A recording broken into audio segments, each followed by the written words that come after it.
Hi, and welcome to the Shadow Seekers, where we explore the unknown, the unexplained, and the mysterious. Have you ever heard of a haunted house so terrifying that no one who enters never, ever talks about what's inside? A place where reality twists, and the deeper you go, the less human you feel. Today, we're stepping into the legend of the NoEnd House. But be warned, this is no ordinary urban legend. Those who claim to have been inside say it's not just a house, it is alive.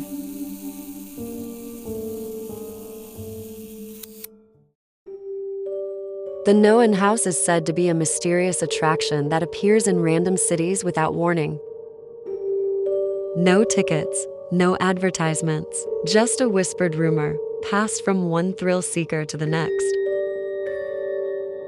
The rules are simple: survive 9 rooms of escalating horror, and you win $500.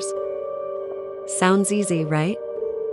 But those who've tried say that each room is more than just a set, it knows your fears.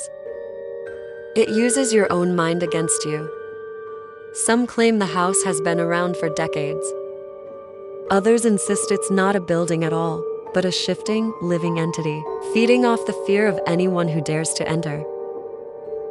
And the most chilling part, the house never appears in the same place twice. Once you step inside, there's no guarantee you'll ever see the outside world again.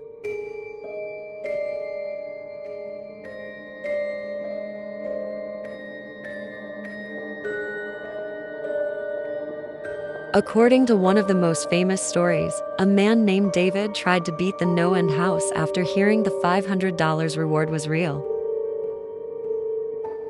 The first few rooms were unsettling, but nothing he couldn't handle.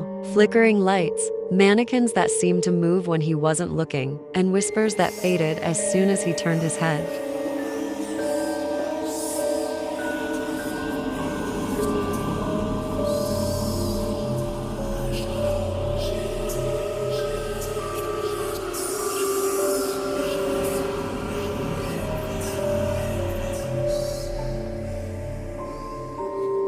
But by the 4th room, reality began to warp.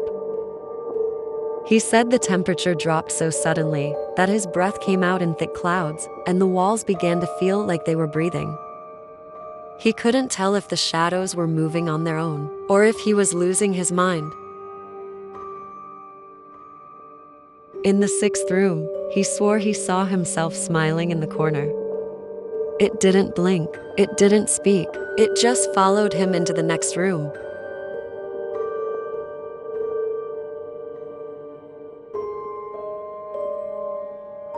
By the time he reached the 9th room, David said the house wasn't just showing him things anymore, it was inside his head. His thoughts weren't his own. He could hear it whispering that it would let him leave, but only if he left a part of himself behind.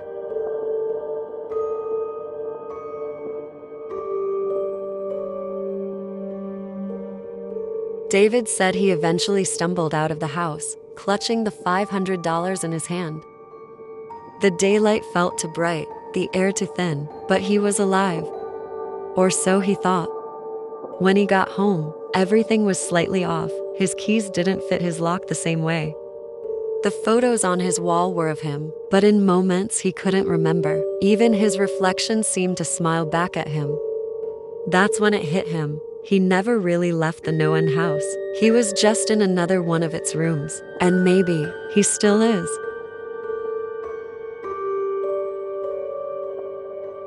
Some believe the NoEnd House is a government experiment gone wrong.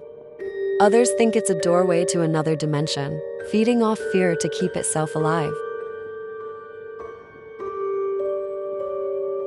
A few even claims it is a sentient, that it chooses who to lure inside, and once it marks you, it can find you no matter where you run.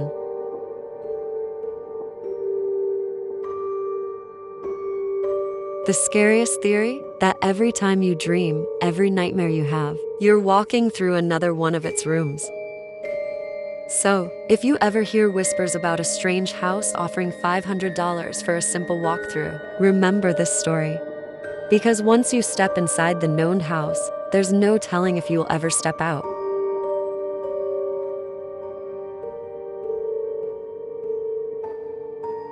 Would you take the challenge and risk never knowing if the outside world is real or just another room? This is Shadow Seekers, and I'll see you in the next story.